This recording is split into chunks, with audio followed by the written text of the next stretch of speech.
There's a cafe on a corner somewhere. Maybe one you know, maybe one just like it, with a window that catches the afternoon light at just the wrong angle. And every so often, without meaning to, you glance up from your coffee and catch your own reflection in the glass.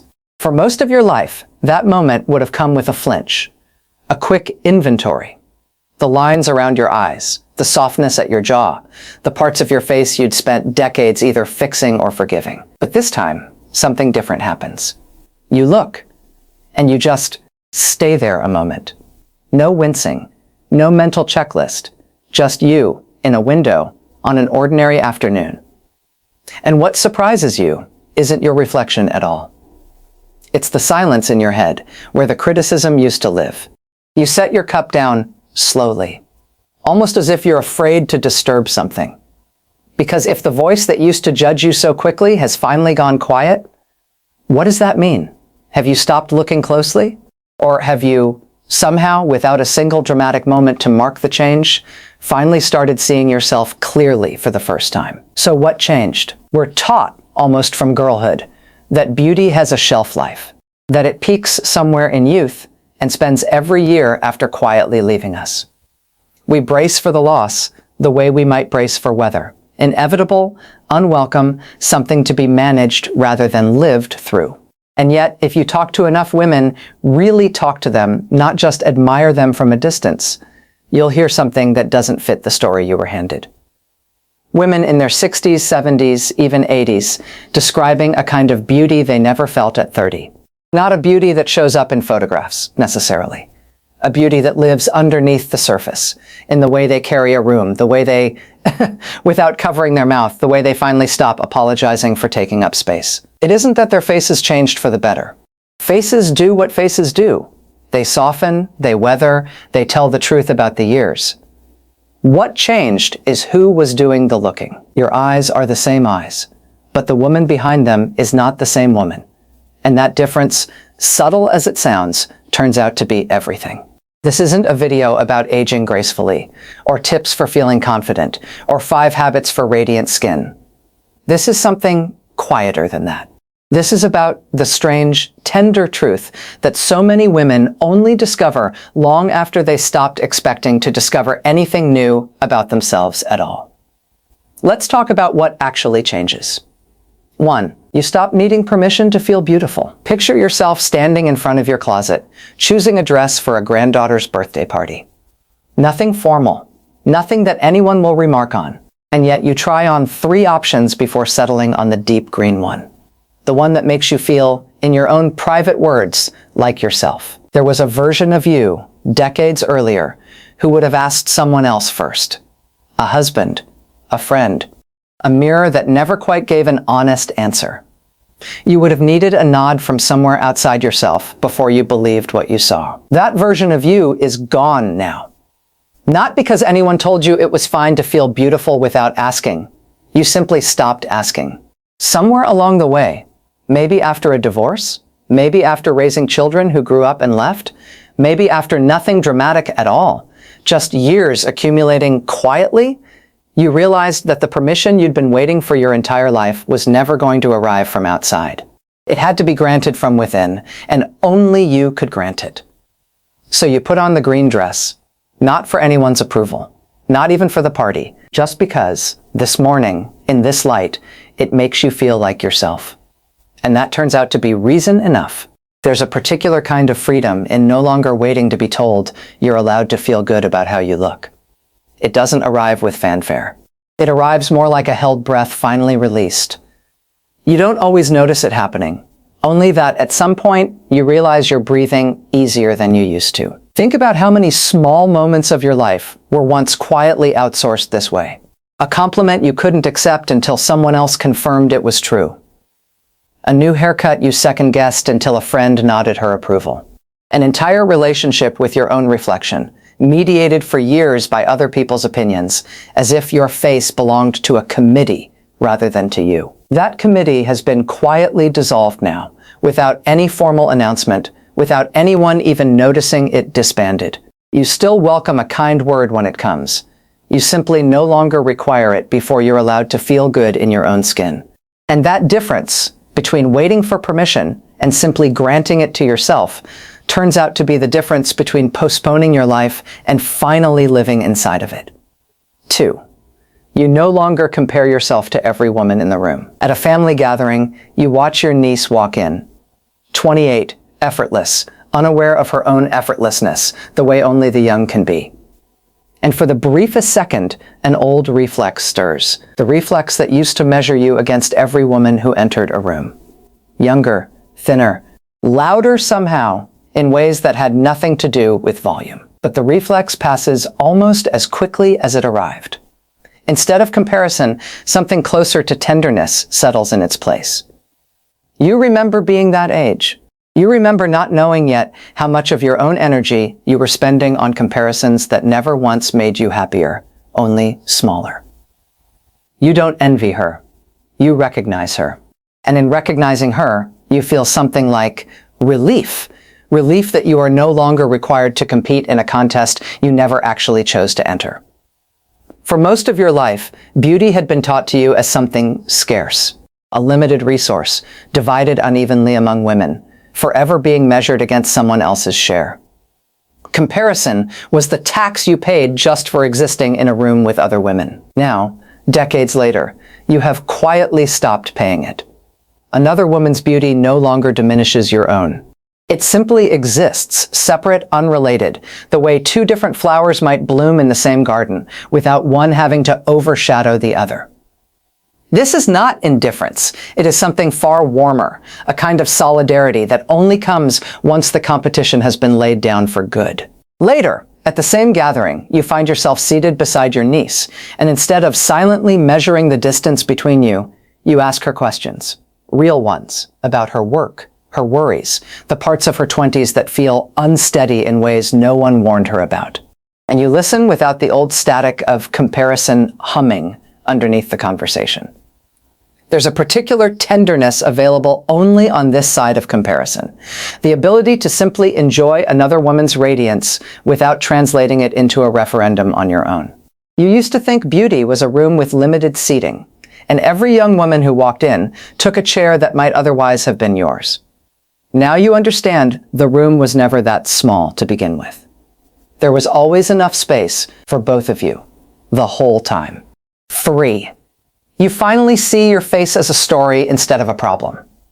You're washing your face one evening, unremarkable.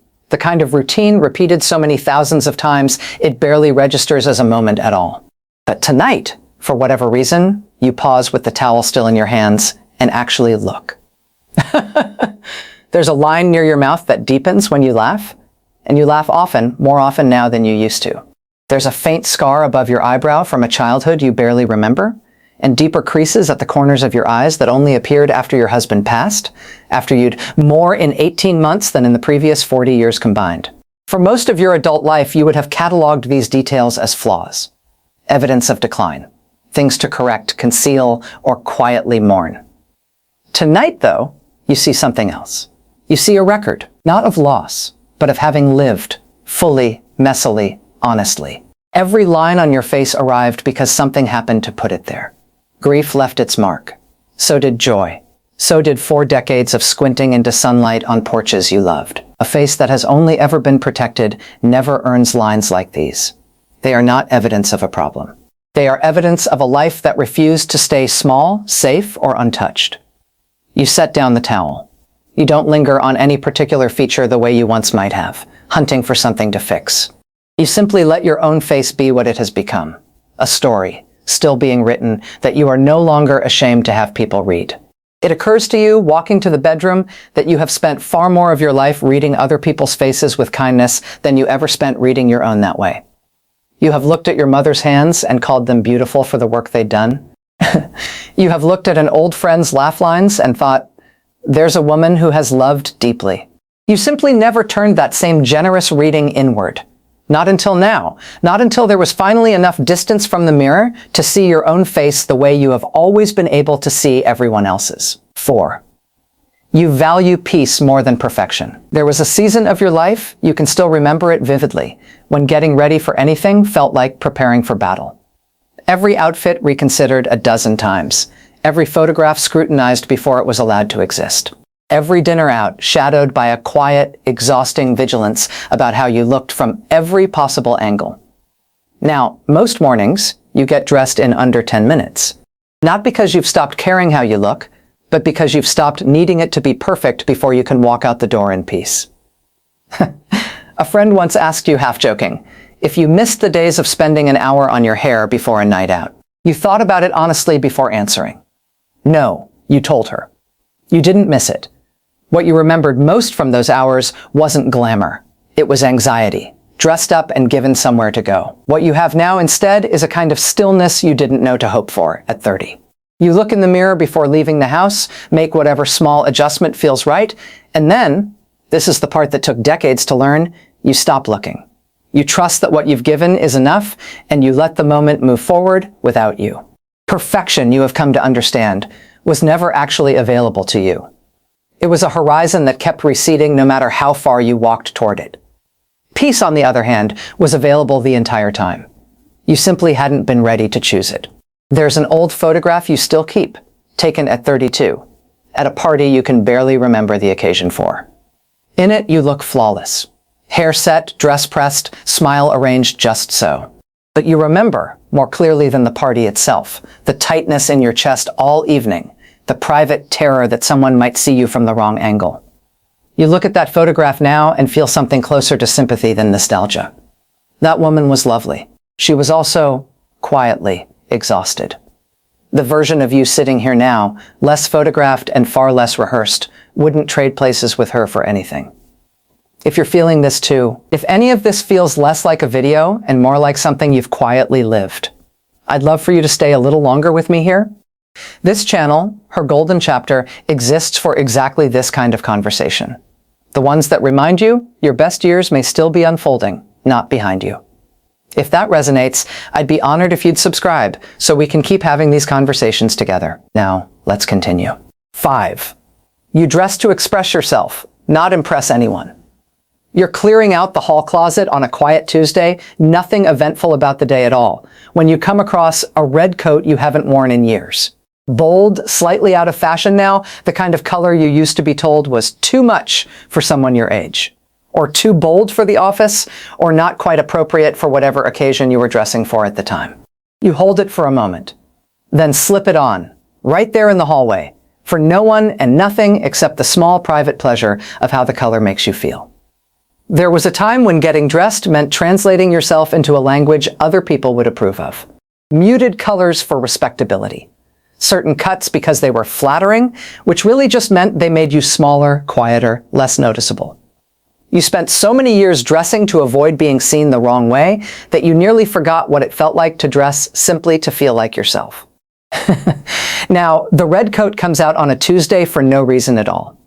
Now, you wear the earrings that are slightly too bold for a woman your age, according to nobody in particular, except an old voice you no longer listen to. Now, getting dressed isn't a negotiation with an invisible audience. It's a conversation with yourself, the only person in the room whose opinion you still consult. This is not vanity, it is something closer to authorship. You are, at last, dressing the way you want to be remembered, rather than the way you were once told to be seen. You think, sometimes, about how long that coat hung untouched before today, bought on impulse years ago, then pushed to the back of the closet because red felt like too loud a thing to be seen in. So much of who you might have been was folded away like that, waiting for a permission that never came from anyone but you. Now, when you reach into your closet, you aren't just choosing an outfit, you're finally choosing, article by article, the woman you always were underneath the muted version you used to present to the world. 6. You finally became your own friend. It's late evening, guests have just left, and the house has settled into that particular kind of quiet that follows warmth. You sit alone at the kitchen table with the last inch of wine in your glass, and instead of replaying the evening for mistakes, did you talk too much? Did you overcook the potatoes? Did you seem too tired by the end? You simply sit. There's a comfort in your own company now that took most of a lifetime to build. You think back to a version of yourself in your 30s who couldn't sit in silence without spiraling into self-criticism, who treated her own mind like unfriendly territory to be managed rather than a home to rest in. Somewhere across the decades, You couldn't point to the exact moment. You stopped being your own harshest critic and became, instead, something like a friend to yourself. The kind of friend who notices when you're tired and lets you rest without guilt. Who forgives the overcooked potatoes within seconds because nobody at that table even noticed, and if they had, it wouldn't have mattered. Who speaks to you in the quiet of your own mind the way you'd speak to someone you loved. This might be the quietest transformation of all 6, and perhaps the most important. Because a woman who has become her own friend no longer needs external proof of her worth. You have already been told by the one voice you trust most that you are enough. And once that voice is on your side, every mirror, every window, every unexpected reflection becomes just a little easier to meet. You rinse your glass, wipe down the counter, and turn off the kitchen light. And in the quiet walk down the hallway to bed, you realize this friendship didn't arrive because life got easier. It arrived because you finally stopped waiting for someone else to offer you the kindness you were fully capable of offering yourself. No one taught you this in a class. No one handed you a manual. You simply, gradually, over years you couldn't fully account for, became the person in the room you were gladdest to sit with. Here is what it comes down to. If you strip away every story and every ordinary moment we've walked through together tonight. Youth gave you attention. Age gave you freedom. Youth made you visible to other people. Age finally made you visible to yourself. Youth taught you to chase approval. Age taught you to recognize peace. At 30, you used to ask the mirror, quietly, almost without meaning to, "Am I beautiful enough?" Now, decades later, you don't ask anymore. You simply know in the same unremarkable way you know your own name. I already am. It isn't a triumphant realization. It doesn't arrive with music swelling or a single defining moment you could point back to and say, that was the day everything changed. It arrives the way most true things do. Slowly, quietly, built out of 1,000 small mornings where you chose yourself instead of criticizing yourself until one day the choosing simply became who you were. That evening, before bed, you catch your reflection one more time. This time, in the bathroom mirror, ordinary, unremarkable, lit by nothing more flattering than the bulb above the sink. You don't look for flaws. You don't search for what needs fixing before morning. You simply look, the way you'd look at an old friend across a table, with nothing left to prove and nothing left to hide, and you smile. Not for anyone watching, not for a photograph, just for yourself, in the quiet, at the end of an ordinary day. Perhaps beauty was never something time could take away. Perhaps time was simply teaching you how to recognize it. Until next time, keep embracing your golden chapter.